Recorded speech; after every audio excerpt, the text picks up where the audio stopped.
Assalamualaikum warahmatullahi wabarakatuh. Segala syukur mari kita panjatkan kepada Allah Azza wa Jalla. Alhamdulillah.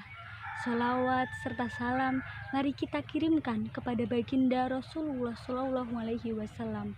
Allahumma sholli ala sayyidina Muhammad wa ala alihi wa sahbihi ajmain. Walhamdulillahirabbil alamin.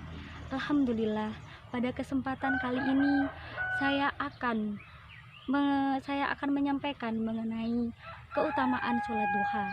Semoga apa yang akan saya sampaikan kali ini akan bermanfaat bagi sekalian semuanya. Hadirin wa hadirat rahimakumullah. Al-Quran mengabadikan waktu duha ini dalam sebuah surah bernama Ad-Duha.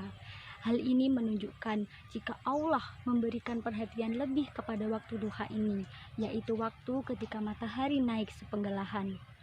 Allah juga telah mengisyaratkan jika waktu siang adalah waktu yang digunakan sebagai untuk bekerja, beraktivitas, dan untuk mencari rezeki yang bersebaran di muka bumi ini. Sementara waktu malam, waktu yang digunakan sebagai waktu untuk beristirahat dan juga sebagai penutupan. Allah berfirman dalam Quran surat An-Naba ayat 9-11. A'udzu billahi minasyaitonir rajim. Bismillahirrahmanirrahim.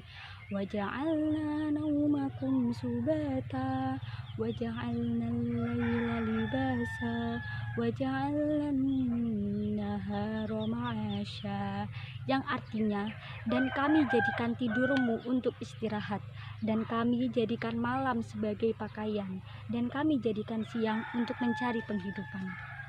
Maka dilaksanakannya sholat duha ini sangatlah penting untuk mengawali hari sepanjang siang dan untuk memulai ikhtiar mencari penghidupan, setidaknya sebagai bentuk kepasrahan dan tawakal atas kehidupan kita di hari tersebut. Ibnu Abbas radhiyallahu anhu berkata, orang mukmin dan seorang fajir atau yang gemar bermaksiat sudah ditetapkan rezeki baginya dari yang halal. Jika ia mau bersabar hingga rezeki itu diberi, niscaya Allah akan memberinya. Namun jika ia tidak sabar, lantas ia tempuh cara yang haram, niscaya Allah akan mengurangi jatah rezeki halal untuknya. Sholat duha adalah sholat sunat yang bersifat mu'akkad. Artinya adalah sholat sunnah yang bersifat kuat dengan didasari dalil yang jelas. Hal ini dikarenakan Rasulullah Shallallahu Alaihi Wasallam dan para sahabat, sholat duha menjadi salah satu amal yang sering beliau kerjakan. Dari beberapa penjelasan ulama, diketahui jika sholat duha sangat berkaitan dengan rezeki. Hal ini didasari dari sebuah hadis yang berbunyi, barang siapa yang melaksanakan sholat duha 2 rakaat, maka akan ditulis sebagai orang-orang yang tidak lalai dalam mengingat Allah.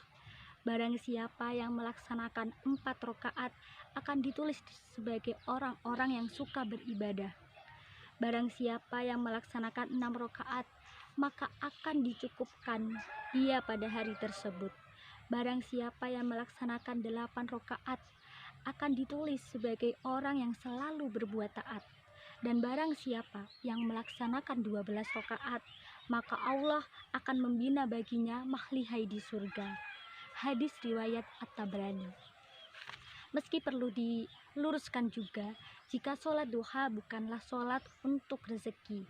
Niat untuk melaksanakan sholat duha adalah untuk mendekatkan diri kepada Rob. Adapun mendapat kemudahan rezeki, maka itu menjadi bagian dari ikhtiar yang kita kerjakan dan doa yang kita panjatkan. Melaksanakan sholat duha adalah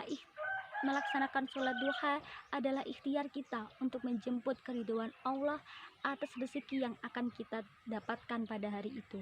Oleh karena itu, ketika banyak atau sedikitnya rezeki yang kita peroleh setelah melaksanakan sholat duha, tidak menjadi tolak ukur kualitas sholat duha yang kita lakukan.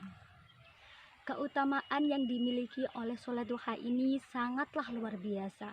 Hal ini tercermin dari banyaknya hadis yang menggambarkan bagaimana balasan Allah terhadap orang muslim yang senantiasa melaksanakan sholat duha.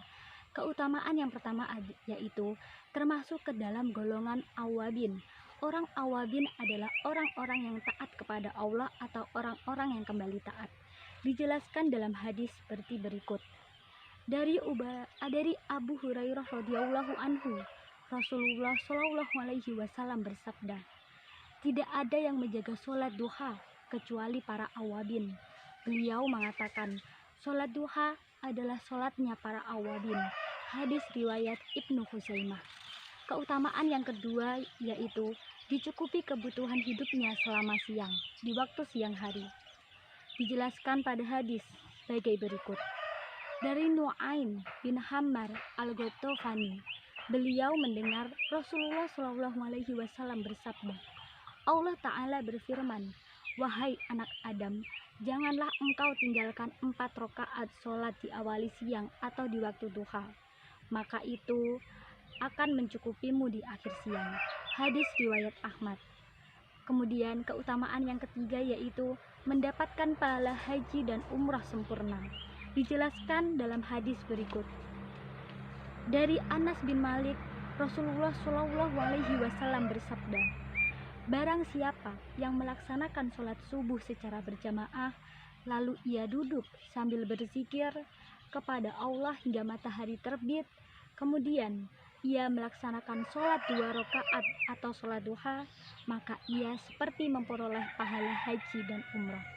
Beliau pun bersabda, pahala yang sempurna, sempurna dan sempurna. Hadis riwayat Tirmidzi. Sebenarnya ada banyak sekali keutamaan sholat duha lainnya, namun hanya 3 ini yang saya sampaikan karena ini menurut saya yang paling penting. Oleh karena itu, marilah kita selalu melaksanakan sholat duha karena keutamaan-keutamaannya yang luar biasa. Hadirin wa hadirat rahimakumullah, hanya inilah yang bisa saya sampaikan mengenai keutamaan sholat duha. Semoga apa yang saya sampaikan dapat bermanfaat. Wabillahi taufiq wal hidayah, wal afu minkum. Wassalamualaikum warahmatullahi wabarakatuh.